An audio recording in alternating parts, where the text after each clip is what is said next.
Dear students, ఈరోజు మనం నూతన తెలంగాణ రాష్ట్రంలో పౌర సేవలు అనే పాఠాన్ని చెప్పుకుందాం. మరి సుదీర్ఘ పోరాటం తర్వాత తెలంగాణ రాష్ట్రాన్ని మనం సాధించుకున్నాం. ఈ తెలంగాణ రాష్ట్రం 29వ రాష్ట్రంగా 2014 జూన్ 2న అవతరించింది. ఇది 1,12,077 చదరపు కిలోమీటర్ల వైశాల్యాన్ని కలిగి ఉంది. 3,50,03,674 జనాభా కలదు. దీని యొక్క రాజధాని హైదరాబాద్. ఇది మహారాష్ట్ర, ఛత్తీస్గఢ్, కర్ణాటక, ఆంధ్రప్రదేశ్ రాష్ట్రాలతో భౌగోళిక సరిహద్దుల్ని కలిగి ఉన్నది. మరి తెలంగాణలో మొత్తం 33 జిల్లాలు ఉన్నాయి. తెలంగాణ అవతరించినప్పుడు 10 జిల్లాలు మాత్రమే ఉన్నాయి. మరి తెలంగాణ రాష్ట్ర ప్రభుత్వం పాలనను వికేంద్రీకరించాలా, ప్రజలకు మరిన్ని మెరుగైన సేవలు అందించాలా అన్నటువంటి ఉద్దేశంతో జిల్లాల సంఖ్యను పెద్ద ఎత్తున పెంచింది. దీంతో జిల్లాల సంఖ్య 10 నుండి 33కు పెరిగింది. అదేవిధంగా అనేక కొత్త రెవెన్యూ డివిజన్లను, మండల పరిషత్తులను, గ్రామ పంచాయతీలను ఏర్పాటు చేసింది. మరి కొత్త వాటితో కలుపుకుంటే ప్రస్తుతం 74 రెవెన్యూ డివిజన్లు ఉన్నాయి. అదేవిధంగా 141 పట్టణాలు ఉన్నాయి. మున్సిపల్ కార్పొరేషన్స్ 13 ఉన్నాయి. మున్సిపాలిటీల సంఖ్య 128, జిల్లా పరిషత్తుల సంఖ్య 32. ఎందుకంటే హైదరాబాద్ జిల్లాకు జిల్లా పరిషత్ లేదు కాబట్టి మరి మొత్తం జిల్లా పరిషత్తుల సంఖ్య 32. అదేవిధంగా మండల పరిషత్తుల సంఖ్య 539, గ్రామ పంచాయతీల సంఖ్య 12,765, ఇక 593 రెవెన్యూ మండలాలు, 10,434 రెవెన్యూ గ్రామాలు కలిగి ఉంది. అంతేకాకుండా 9 పోలీస్ కమిషనరేట్లు, 162 సబ్ డివిజన్లు, 716 సర్కిళ్ళు, 806 పోలీస్ స్టేషన్లు ప్రస్తుతం తెలంగాణ రాష్ట్రంలో కలవు.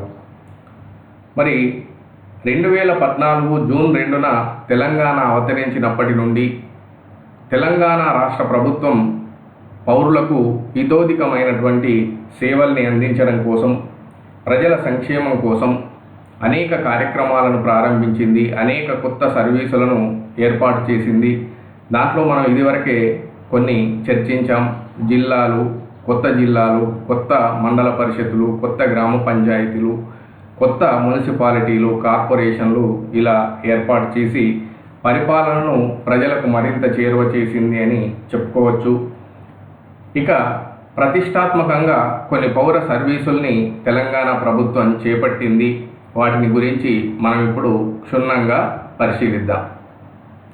అందులో మొట్టమొదటిది తెలంగాణ వాటర్ గ్రిడ్. అంటే ప్రజలందరికీ కూడా రక్షిత మంచినీటిని అందించాలన్నటువంటి ఒక సదాశయంతో జలహారం పేరుతో ఈ పథకాన్ని ప్రారంభించింది. 2015 జూన్ 8న నల్గొండ జిల్లాలోని చౌటుప్పల్లో ఈ పథకానికి ఆవిష్కరణ జరిగింది అని చెప్పవచ్చు. తెలంగాణలో ఉన్నటువంటి పూర్వపు 10 జిల్లాలో 26 గ్రిడ్లకు నీటిని సరఫరా చేస్తారు. మరి ఇది 35,000 కోట్ల వ్యయ అంచనాలతో ప్రారంభించబడినటువంటి ఈ పథకాన్ని 3 సంవత్సరాల్లో పూర్తి చేయాలని చెప్పేసి ప్రభుత్వం లక్ష్యంగా పెట్టుకుంది. అయితే ప్రతి ఇంటికి కూడా పైప్ లైన్ ద్వారా సురక్షిత తాగునీటిని అందించాలన్నది ఈ పథకం యొక్క ముఖ్య ఉద్దేశం. గ్రామీణ ప్రాంతాల్లో అయితే ప్రతి వ్యక్తికి 100 లీటర్లు, పట్టణాల్లో అయితే 135 లీటర్లు, నగరాల్లో అయితే 150 లీటర్ల తాగునీటిని అందిస్తారు ఈ పథకం కింద. కృష్ణా మరియు గోదావరి నదుల నుంచి సుమారు 42 టీఎంసీల నీటిని ఈ పథకం కోసం సరఫరా చేయడం జరుగుతుంది. మరి పారిశ్రామిక అవసరాల కోసం కూడా ప్రాజెక్టుల్లో 10% నీటిని కేటాయిస్తున్నారు. మరి ఇంతటి విశేష ప్రాముఖ్యం ఉంది కాబట్టి దీని పేరును జలహారం నుండి మిషన్ భగీరథగా పేరు మార్చడం జరిగింది. మరి ఇదొక అతిపెద్ద ప్రాజెక్టుగా మనం చెప్పుకోవచ్చు. ప్రభుత్వం చేపట్టిన దాంట్లో ప్రజలందరినీ ఫ్లోరైడ్ బారి నుండి రక్షించి రక్షిత మంచినీటిని అందించాలన్న సదాశయంతో ఈ తెలంగాణ వాటర్ గ్రిడ్ లేదా మిషన్ భగీరథను ప్రభుత్వం చేపట్టింది. ఇక్కడ మనం చూసినట్టయితే 25,139 గ్రామాలకు మరియు పురపాలక సంఘాలకు దీని ద్వారా తాగునీరు, సాగునీరు మరియు పారిశుద్ధ్య సదుపాయాల కోసం నీటిని అందించడం దీని యొక్క ప్రధాన ఉద్దేశం. సురక్షిత మంచినీరు మరియు పారిశుద్ధ్య అవసరాల కోసం కూడా నీటిని అందించడం ఈ పథకం యొక్క ప్రధాన ఉద్దేశంగా మనం చెప్పుకోవచ్చు. ఈ పథకం ద్వారా 150,000 కిలోమీటర్ల పైప్ లైన్ నిర్మాణాన్ని ప్రభుత్వం చేపట్టింది. మరి ఇది ఒక అతిపెద్ద పథకంగా మనం చెప్పుకోవచ్చు. ఇక రెండవ పథకం మిషన్ కాకతీయ. ఈ మిషన్ కాకతీయ గురించి మనం ఇప్పుడు చూద్దాం. తెలంగాణ ప్రభుత్వం 2015 మార్చి 2న అత్యంత ప్రతిష్టాత్మకంగా ఈ మిషన్ కాకతీయ కార్యక్రమాన్ని రాష్ట్రంలో చేపట్టింది. దీని ప్రధాన ఉద్దేశం ఏంటంటే ఉన్నటువంటి చెరువుల్ని జీవోద్ధరణ చేయడం. అంటే మట్టి పూరుకుపోయి మరి నీళ్లు నిల్వ ఉండని పరిస్థితి చెరువుల్లో ఉంది కాబట్టి మరి చెరువులను మరమ్మత్తు చేసి వాటిలో ఎక్కువ నీరు నిల్వ ఉండేలా వాటి యొక్క సామర్థ్యాన్ని పెంచడం, చిన్న తరహా సాగునీటి వనరుల్ని మెరుగుపరచాలి అనేటువంటి ఈ 2 లక్ష్యాలతో మిషన్ కాకతీయ ప్రారంభించింది. మరి ముఖ్యంగా తెలంగాణ వ్యవసాయక రాష్ట్రం కాబట్టి సాగునీటి అవసరాలు తీర్చాలా, వ్యవసాయ రంగ అభివృద్ధికి తోడ్పడాలన్నటువంటి ఉద్దేశంతో ఈ మిషన్ కాకతీయను ప్రభుత్వం ప్రారంభించింది. ఇంతకుముందు మనం చెప్పుకున్నాం మిషన్ భగీరథ ద్వారా సురక్షిత నీటిని అందించాలని. ఎందుకంటే చాలా మట్టుకు రోగాలు అనేవి తాగునీటి ద్వారానే వస్తాయి కాబట్టి మరి సురక్షిత నీటిని అందించినట్లయితే చాలా మట్టుకు రోగాల్ని అరికట్టవచ్చన్న ఉద్దేశంతో అక్కడ మిషన్ భగీరథను, మరి ఇక్కడ సాగునీటి అవసరాలను తీర్చడం కోసం మిషన్ కాకతీయను ప్రభుత్వం చేపట్టింది.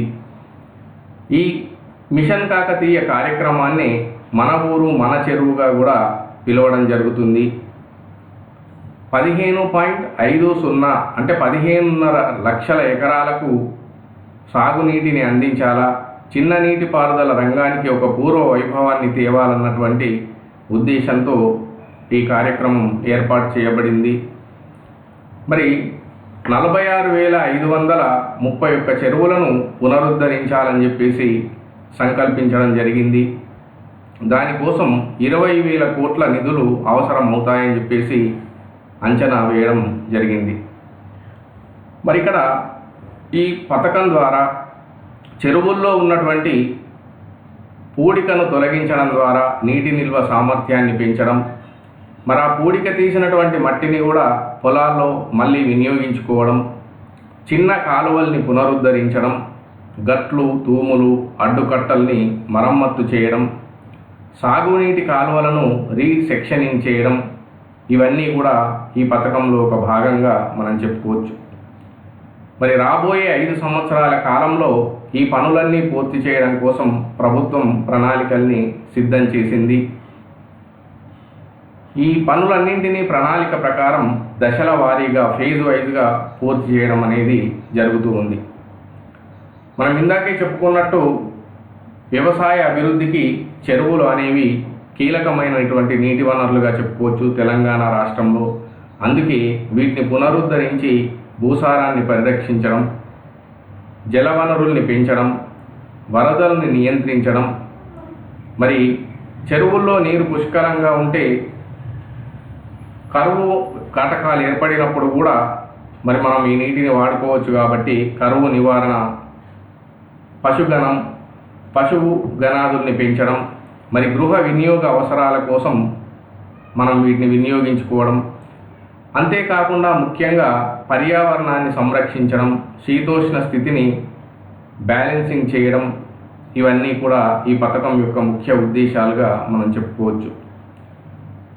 మరి మన తెలంగాణ రాష్ట్రంలో ఎక్కువగా మెదక్ జిల్లాలో చెరువులు ఉన్నాయి. 7,941 చెరువులు ఉన్నాయి. ఇక ఆ తర్వాత మహబూబ్ నగర్లో 7,480 చెరువులు ఉన్నాయి. అతి తక్కువ చెరువులు ఉన్నటువంటి జిల్లా రంగారెడ్డి అని చెప్పవచ్చు. కేవలం 285 మాత్రమే చెరువులు ఉన్నాయి ఇక్కడ.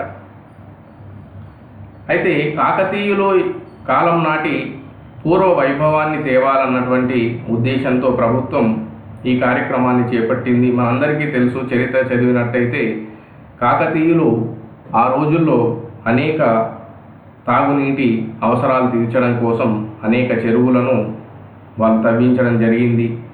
కాబట్టి మరి మళ్ళీ కాకతీయుల కాలం నాటి వైభవాన్ని తీసుకురావాలా అన్న ఉద్దేశంతో ప్రభుత్వం ఈ మిషన్ కాకతీయను చేపట్టింది అని చెప్పి మనం చెప్పుకోవచ్చు.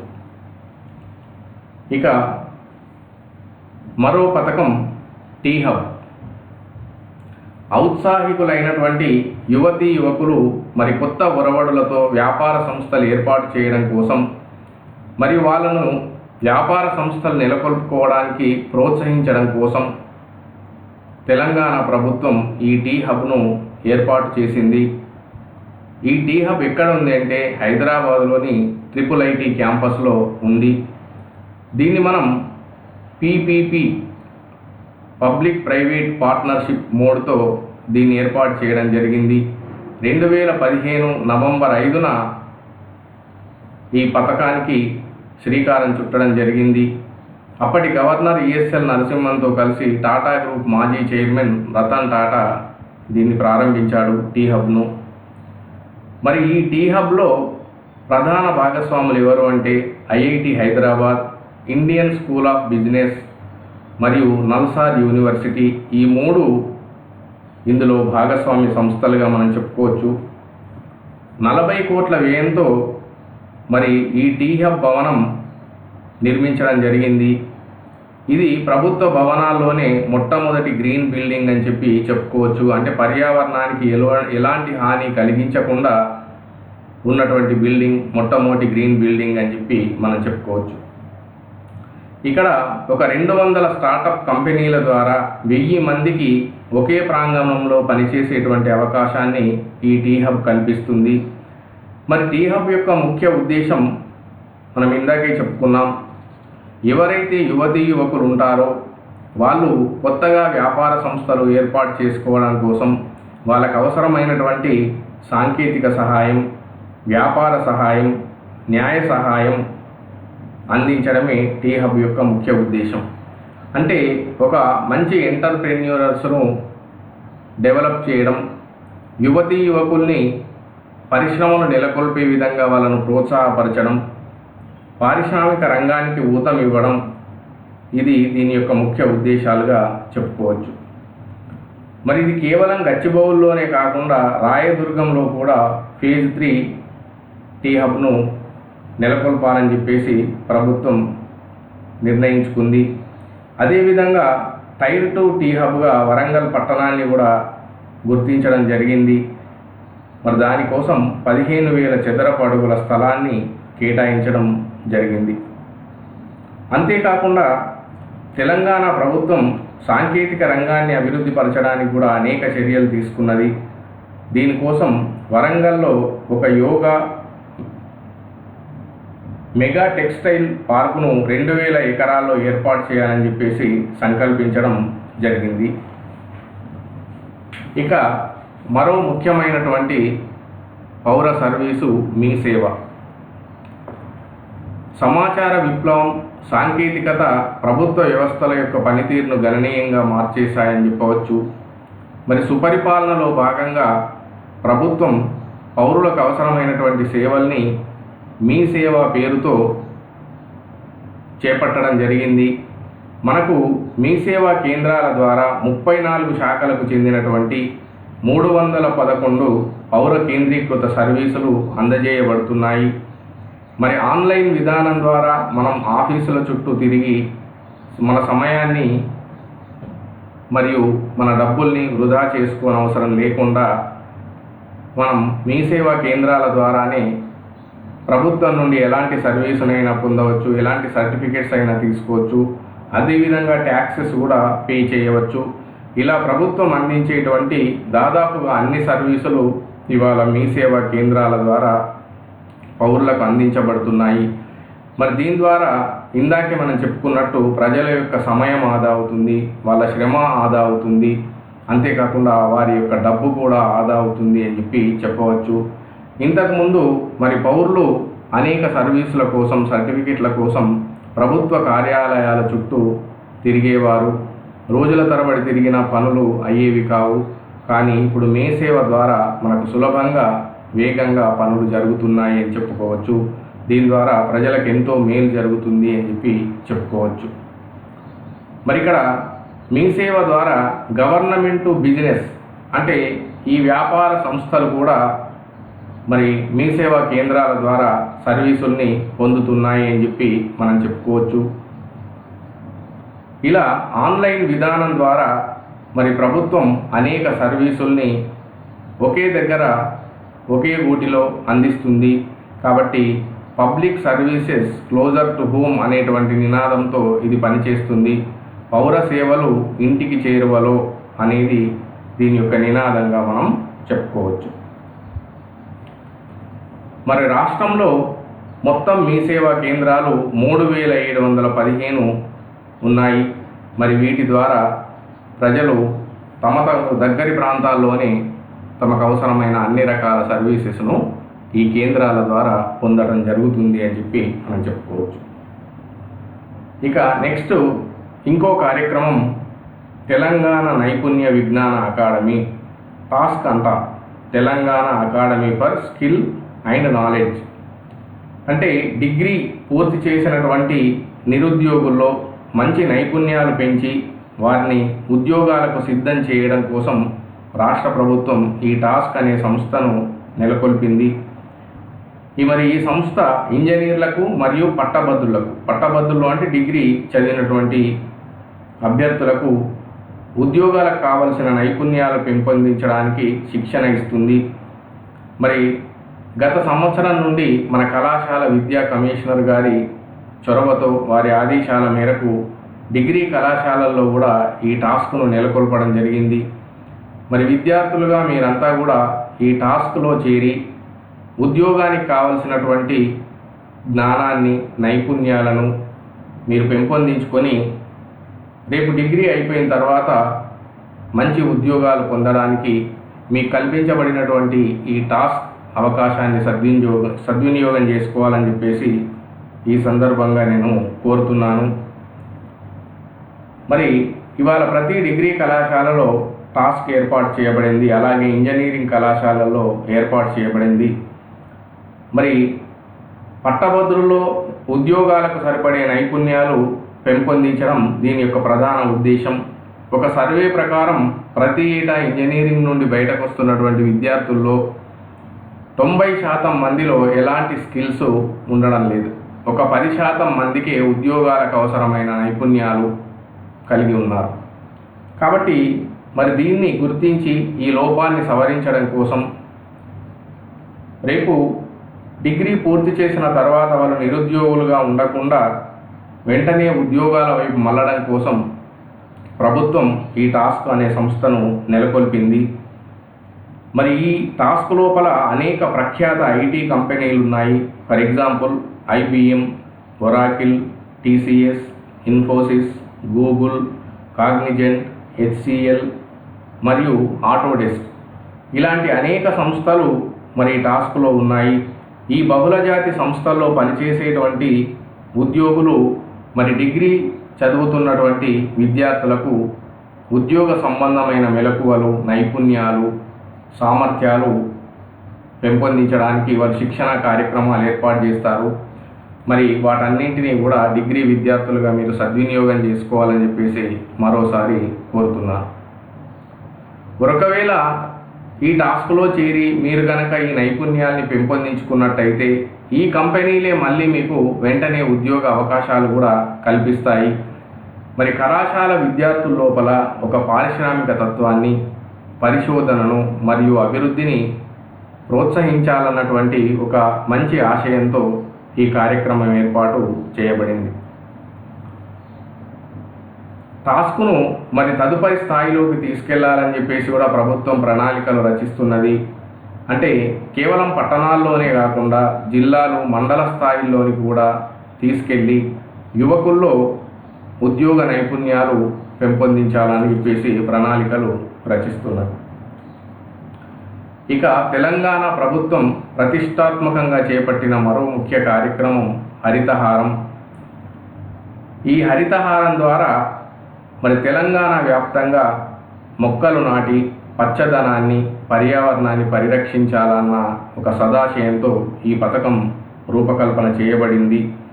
మరి ప్రపంచ మానవాళి అద్భుతాల్లో ఇది కూడా ఒకటిగా మిగిలిపోనుంది. ఎందుకంటే ప్రతి ఏటా కొన్ని కోట్ల మొక్కలు నాటే కార్యక్రమాన్ని దీని కింద చేపట్టడం జరిగింది. మరి ఈ కార్యక్రమాన్ని 2015 జూలై 3న రంగారెడ్డి జిల్లాలోని చిలుకూరులో ప్రారంభించడం జరిగింది. ఇందాకే మనం చెప్పినట్టు ఈ కార్యక్రమం కింద రాష్ట్ర వ్యాప్తంగా లక్షల కొద్దీ మొక్కలు నాటి వాటిని పెంచాలా, పచ్చదనాన్ని కాపాడాలా, పర్యావరణాన్ని కాపాడాలా, శీతోష్ణ స్థితిని బ్యాలెన్సింగ్ చేయాలా అన్నటువంటి ఉద్దేశంతో చేపట్టారు. మరి 2015లో ఒక్క జిహెచ్ఎంసి పరిధిలోనే 50 లక్షల మొక్కలు నాటి మరి 10,000 ఎకరాల భూమిని ఈ హరితహారం పరిధిలోనికి తేవడం జరిగింది.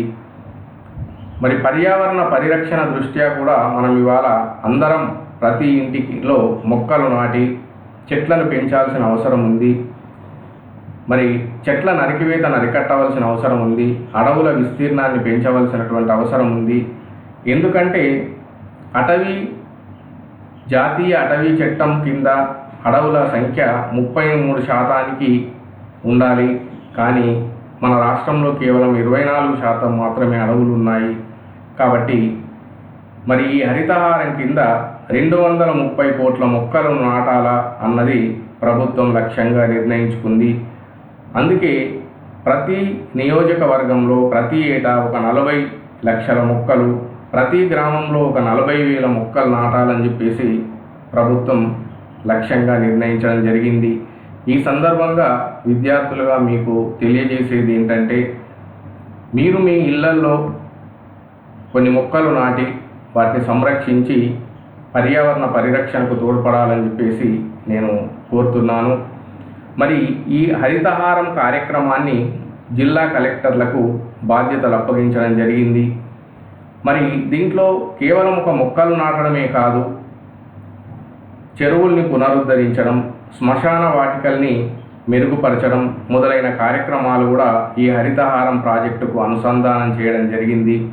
అందుకే మీరు గమనించవచ్చు, ఇటీవలి కాలంలో ప్రతి ఊరిలో కూడా శ్మశాన వాటికలు నిర్మించడం జరిగింది వైకుంఠ ధామాల పేరుతో. దాదాపుగా ఇవాళ అన్ని గ్రామాల్లో కూడా ఈ వైకుంఠ ధామాలు ఏర్పాటు చేయబడ్డాయి. అదేవిధంగా ప్రతి ఊరిలో కూడా ఒక హరితవనం పేరుతో మొక్కలు నాటి ఒక గార్డెనింగ్ చేయడం లేదా ఒక చిన్న పార్కును ఏర్పాటు చేయడం అనేది జరిగింది. మరి నగరాల్లో కూడా గ్రీన్ టాయిలెట్స్, ఎకో టాయిలెట్స్ పేరుతో మరి వీటిని నిర్మించడం జరుగుతుంది. మద్రాస్ ఐఐటి రూపొందించినటువంటి సాంకేతిక పరిజ్ఞానంతో పట్టణ స్థాయిల్లో గ్రీన్ టాయిలెట్స్, ఎకో టాయిలెట్స్ పర్యావరణానికి హాని కలిగించని విధంగా ఇవి ఏర్పాటు చేయడం జరిగింది. అదేవిధంగా రైల్వే స్టేషన్లలో, బస్టాండ్లలో కూడా ఈ షీ టాయిలెట్స్ పేరుతో వీటిని నిర్మించడం జరిగింది. అంతేకాకుండా ప్రభుత్వ ఉన్నత పాఠశాలల్లో హై స్కూల్ స్థాయిలో బాలికల కోసం మరుగుదొడ్లు నిర్మించాలి అని చెప్పేసి కూడా ఈ స్కీమ్ కింద నిశ్చయించడం జరిగింది. కాబట్టి మరోసారి వీటి యొక్క లక్ష్యాల్ని మనం పరిశీలిస్తే, క్షీణించిపోతున్నటువంటి అడవుల్ని పునరుద్ధరించడం, ఉన్నటువంటి అడవుల్ని కాపాడడం, భూగర్భ జలమట్టాలను పెంచి పర్యావరణ పరిరక్షణకు తోడ్పడడం, కోతులను అటవీ ప్రాంతాల నుంచి జనావాసాల్లోకి రాకుండా చర్యలు తీసుకోవడం, వానలు కురవడానికి పర్యావరణ పరిరక్షణ చర్యలు చేపట్టడం ఈ హరితహారం యొక్క ముఖ్య లక్ష్యాలుగా మనం చెప్పుకోవచ్చు. మనం ఇక్కడ గమనించవలసిన ఒక విషయం ఏంటంటే, చాలా ఊర్లలో కోతుల బెడద ఉంది. ఎందుకంటే మనం విచ్చలవిడిగా అడవుల్ని నరికివేస్తున్నాం. ఇంటి నిర్మాణాల కోసం కానీ, లేదా ఈ రియల్ ఎస్టేట్ కోసం కానీ వ్యవసాయ భూములన్నింటినీ కూడా మనం నరికివేసి ఈ రియల్ ఎస్టేట్ వ్యాపారం చేస్తున్నారు. మరి దీంతో అడవుల నరికివేత జరుగుతుంది, అడవుల్లో చెట్ల సంఖ్య తగ్గిపోతుంది. దాంతో అడవుల్లో ఉండవలసినటువంటి కోతులు మరి ఊళ్ళలోనికి వచ్చేస్తున్నాయి, జనాల్ని భయభ్రాంతులకు గురి చేస్తున్నాయి, గాయపరుస్తున్నాయి. ఇదంతా కూడా మీకు తెలిసినటువంటి విషయం. మరి ఒకవేళ మనం అడవుల్ని పెంచినట్టయితే అక్కడే వాటికి పండ్లు, ఫలాలు, నీళ్లు దొరుకుతాయి కాబట్టి అవి ఊళ్ళలోకి రావు, జనావాసాల్లోనికి రావు. కాబట్టి ఈ హరితహారం కార్యక్రమం యొక్క ముఖ్య ఉద్దేశాల్లో అది కూడా ఒకటిగా మీరు గమనించగలరు. ఇక ఇంకో ముఖ్యమైనటువంటి కార్యక్రమం టిఎస్ ఐపాస్ అంటే తెలంగాణ నూతన పారిశ్రామిక విధానాన్ని ప్రభుత్వం ఆవిష్కరించింది. మరి ఈ పథకాన్ని 2015 జూన్ 12న టిఎస్ ఐపాస్గా ప్రభుత్వం నామకరణం చేసింది. దీని యొక్క ముఖ్య ఉద్దేశం ఏంటంటే, రాష్ట్రంలో పరిశ్రమల్ని నెలకొల్పాలా, యువతకు ఉపాధి అవకాశాలు కల్పించాలా, తెలంగాణ రాష్ట్రాన్ని ఆర్థికంగా ముందు వరుసలో నిలబెట్టాలన్నటువంటి ఉద్దేశంతో ఈ టిఎస్ ఐపాస్ నూతన పారిశ్రామిక విధానానికి ప్రభుత్వం పూనుకుంది అని చెప్పుకోవచ్చు. ఎందుకంటే ప్రతి ఏటా కొన్ని వేల మంది యువతీ యువకులు ఉద్యోగ అవకాశాల కోసం వారు ఎన్నో ఆశలతో ఎదురు చూస్తూ ఉంటారు, కళాశాలల నుండి బయటకు వస్తూ ఉంటారు. కాబట్టి మరి వెనుకబడినటువంటి ప్రాంతాల్లో నివసించేటువంటి ప్రజలు కూడా తమ ప్రాంతాలు అభివృద్ధి కావాలని కోరుకుంటారు. అందుకోసం ప్రభుత్వం కొన్ని నిర్దిష్టమైన పథకాలకు రూపకల్పన చేసి అమలుపరచాలా. మరి అక్కడ ఉన్నటువంటి ఆర్థిక మానవ వనరుల్ని సద్వినియోగం చేసుకోవాలి. కాబట్టి ప్రభుత్వం మరి పరిశ్రమల్ని ప్రోత్సహించినట్టయితే యువతకు ఉపాధి లభిస్తుంది, రాష్ట్రం ఆర్థికంగా అభివృద్ధి చెందుతుంది. మరియు చిన్న చిన్న పరిశ్రమలను నెలకొల్పినట్టయితే యువతీ యువకులు కొందరు ఔత్సాహిక పారిశ్రామికవేత్తలుగా కూడా మారవచ్చు అన్న ఉద్దేశంతో పరిశ్రమలకు సులభతరంగా లైసెన్సులు ఇవ్వడం కోసం ఈ విధానాన్ని ప్రవేశపెట్టింది. ఒక మెగా పరిశ్రమ పెట్టుకోవడం కోసం ఈ పథకం కింద వాళ్ళు దరఖాస్తు చేసుకుంటే 15 రోజుల్లోనే వాళ్ళకు అన్ని రకాల క్లియరెన్సెస్ వస్తాయి. మరి ఇంతకుముందు ఒక పరిశ్రమ పెట్టాలి అంటే వాడు దాని అనుమతుల కోసం ఏళ్ల తరబడి చెప్పులరిగేలా వివిధ డిపార్ట్మెంట్ల చుట్టూ తిరిగేవారు. కానీ ఒకే దరఖాస్తుతో అన్ని రకాల డిపార్ట్మెంట్లను అనుసంధానం చేసి మరి 15 రోజుల్లోగా అనుమతి పత్రాలని మంజూరు చేయడం ఈ పథకం యొక్క ముఖ్య ఉద్దేశం. అంటే 200 కోట్ల కంటే ఎక్కువ పెట్టుబడులు పెట్టే పరిశ్రమల్ని మనం మెగా పరిశ్రమలు అంటాం. ఈ మెగా పరిశ్రమలకైతే 15 రోజుల్లోనే అన్ని రకాల అనుమతులు వస్తాయి. మనం ఒక ఇండస్ట్రీ పెట్టాలంటే రకరకాల డిపార్ట్మెంట్స్ పర్మిషన్స్ ఇవ్వాల్సి ఉంటుంది. ఉదాహరణకు ఫైర్ డిపార్ట్మెంట్, ఫారెస్ట్ డిపార్ట్మెంట్, అదేవిధంగా రెవెన్యూ డిపార్ట్మెంట్, ఇట్లా అనేక డిపార్ట్మెంట్స్ నుండి మనకు పర్మిషన్ రావాలా. మరి మనం ఒక్కొక్క డిపార్ట్మెంట్కు సపరేట్గా తిరిగి మన సమయాన్ని, మన డబ్బును వృధా చేసుకోకుండా ఒక్క సింగిల్ విండో సిస్టమ్ ద్వారా, ఒక్క అప్లికేషన్ ద్వారా మరి అన్ని రకాల డిపార్ట్మెంట్ల పర్మిషన్లు తీసుకొని మన కేవలం 15 రోజుల్లో ఇండస్ట్రీ పెట్టుకోవడానికి అవకాశం ఇక్కడ లభిస్తుంది. దానికోసం ప్రభుత్వం పరిశ్రమల్ని 5 రకాలుగా వర్గీకరించింది. అవి ఏమిటో మనం ఇప్పుడు చూద్దాం. సూక్ష్మ, చిన్న తరహా, మధ్య, భారీ, మెగా పరిశ్రమలుగా వర్గీకరించడం జరిగింది. అంటే కేవలం పెద్ద పరిశ్రమలనే ప్రోత్సహిస్తే మరి తక్కువ మందికి ఔత్సాహికవేత్తలు, పారిశ్రామికవేత్తలు తయారవుతారు. అదే చిన్న చిన్న పరిశ్రమల్ని ప్రోత్సహిస్తే ఉపాధి అవకాశాలు పెరుగుతాయి, ఎక్కువ మంది యువతీ యువకులు పారిశ్రామికవేత్తలుగా ఎదుగుతారన్న ఉద్దేశంతో 5 రకాలుగా పరిశ్రమల్ని వర్గీకరించి మరి వాటి కోసం అనుమతులు సులభంగా మంజూరు చేయడం కోసం ఈ నూతన పారిశ్రామిక విధానాన్ని తెలంగాణ ప్రభుత్వం చేపట్టింది. 200 కోట్ల కంటే తక్కువ ఉన్నటువంటి పరిశ్రమలకు 30 రోజుల్లో అనుమతులు మంజూరు చేస్తున్నారు. ఒకవేళ మెగా పరిశ్రమలు అయితే 15 రోజుల్లోనే అనుమతి పత్రాలు మంజూరు చేయడం దీని యొక్క ముఖ్య ఉద్దేశం. మరి ప్రభుత్వం నూతన సాంకేతిక పరిజ్ఞానంతో పాలనా పద్ధతుల్లో 0% అవినీతి 100% పారదర్శకత అనే నినాదంతో ప్రభుత్వం ఈ నూతన పారిశ్రామిక విధానాన్ని కొనసాగిస్తుంది అని చెప్పుకోవచ్చు. మరి పరిశ్రమల కోసం పర్మిషన్ పొందడం కోసం మరి అనేక డిపార్ట్మెంట్లలో అధికారులు అవినీతికి పాల్పడేవారు. మరి ప్రభుత్వం ఇక్కడ న్యూ టెక్నాలజీతోని ఎక్కడ తిరగకుండా ఈ అనుమతి పత్రాలు మంజూరు చేస్తుంది. కాబట్టి ప్రభుత్వ ఉద్దేశం మరోసారి నేను చెబుతాను, 0% అవినీతి 100% పారదర్శకత.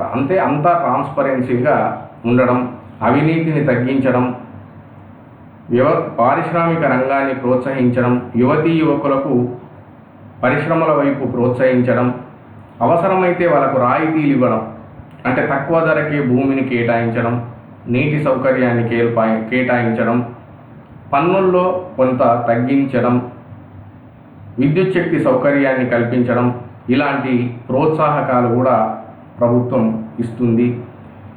దీని ద్వారా మరి పెద్ద ఎత్తున తెలంగాణకు పరిశ్రమలు తరలి వస్తున్నాయి.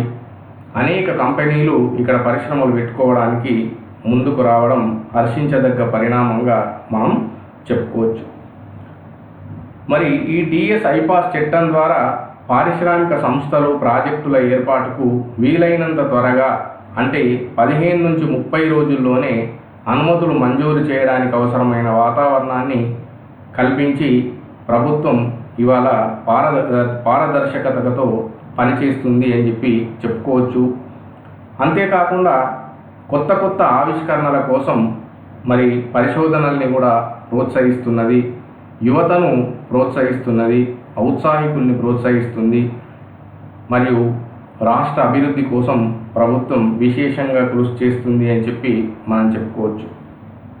ఇవే కాకుండా ఇంకా అనేక కార్యక్రమాలను తెలంగాణ ప్రభుత్వం చేపట్టింది. అవి ఏమిటో చూసి మనం ఈ పాఠాన్ని ముగించేద్దాం. ఫర్ ఎగ్జాంపుల్, ఆరోగ్యశ్రీ పేరుతో ప్రభుత్వం మరి అనేక ఆరోగ్య సేవల్ని అందిస్తూ ఉంది. అంతేకాకుండా 104, 108 సర్వీసెస్ను కూడా ప్రారంభించడం జరిగింది. ఈ 108 సర్వీసెస్ అనేవి ప్రైవేటు దాతల దాతృత్వంతో పనిచేస్తున్నాయి. 104 అనే సేవలు ఆరోగ్య శాఖ డైరెక్టర్ మరియు కమిషనర్ ఆధీనంలో పనిచేస్తున్నాయి. మరి 104 యొక్క ముఖ్య ఉద్దేశం ఏంటంటే గ్రామీణ ప్రజల కోసం ఆరోగ్య సేవలు అందించడం. 108 సర్వీస్ యొక్క ముఖ్య ఉద్దేశం ఎమర్జెన్సీ సర్వీసెస్ను అందించడం, ముఖ్యంగా అత్యవసర పరిస్థితుల్లో అంబులెన్స్ సేవలు అందించడం దీని యొక్క ముఖ్య ఉద్దేశంగా మనం చెప్పుకోవచ్చు. మరి ఈ ఆరోగ్యశ్రీ కింద 942 వ్యాధులకు చికిత్సలు అందిస్తున్నారు. వీటికి అదనంగా ఇంకా 700 రకాల చికిత్సలను కూడా దీని పరిధిలో చేర్చాలని ప్రభుత్వం ప్రయత్నిస్తున్నది.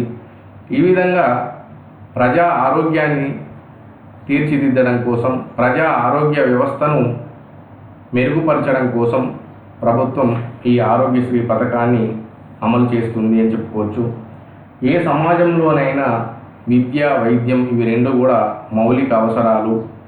మరి పౌరులకు విద్య మరియు వైద్యం ఇవి రెండు అందిస్తే తప్పకుండా ఆ ప్రజలు బాగుపడతారు, ఆ సమాజం బాగుపడుతుంది, ఆ దేశం కూడా బాగుపడుతుంది అని చెప్పి చెప్పుకోవచ్చు. ఎందుకంటే హెల్త్ ఈజ్ వెల్త్, ఆరోగ్యమే మహాభాగ్యం. కాబట్టి ప్రజలకు ఆరోగ్యం ఉంటే మరి వారు ఏ పనైనా చేసుకుంటారు. ఫస్ట్ వాడు జీవించి ఉన్నప్పుడే ఏదైనా సాధించగలుగుతారు. కాబట్టి ఒక సదాశయంతో ఈ ఆరోగ్యశ్రీ పథకాన్ని ప్రభుత్వం కొనసాగిస్తున్నది. అదేవిధంగా ఎంప్లాయీస్ కోసం ఈహెచ్ఎస్, ఎంప్లాయీ హెల్త్ స్కీమ్ను కూడా ప్రభుత్వం చేపట్టింది. 2.5 లక్షల రాష్ట్ర ప్రభుత్వ ఉద్యోగుల కోసం క్యాష్లెస్ ఆరోగ్య సేవలు అందించడం కోసం హెల్త్ కార్డులను కూడా జారీ చేయడం జరిగింది. మరి క్యాష్లెస్ ట్రీట్మెంట్ను ఈ ఈహెచ్ఎస్ స్కీమ్ ద్వారా అందించడం జరుగుతూ ఉన్నది. కాబట్టి ఇలా చెప్పుకుంటూ పోతే మనకు తెలంగాణ రాష్ట్రం వచ్చిన తర్వాత అనేక సర్వీసెస్ను ప్రభుత్వం ప్రజల శ్రేయస్సు కోసం, ప్రజల అభివృద్ధి కోసం, రాష్ట్ర అభివృద్ధి కోసం అనేక పౌర సర్వీసులను ప్రారంభించి ప్రతిష్టాత్మకంగా అమలు చేస్తూ మరి తెలంగాణ ప్రజల శ్రేయస్సుకు, తెలంగాణ రాష్ట్ర అభివృద్ధికి ఇతోధికంగా కృషి చేస్తుంది అని మనం చెప్పుకోవచ్చు. దీంతో ఈ క్లాస్ కంప్లీట్ అయింది. తిరిగి నెక్స్ట్ క్లాస్లో కలుద్దాం. బాయ్.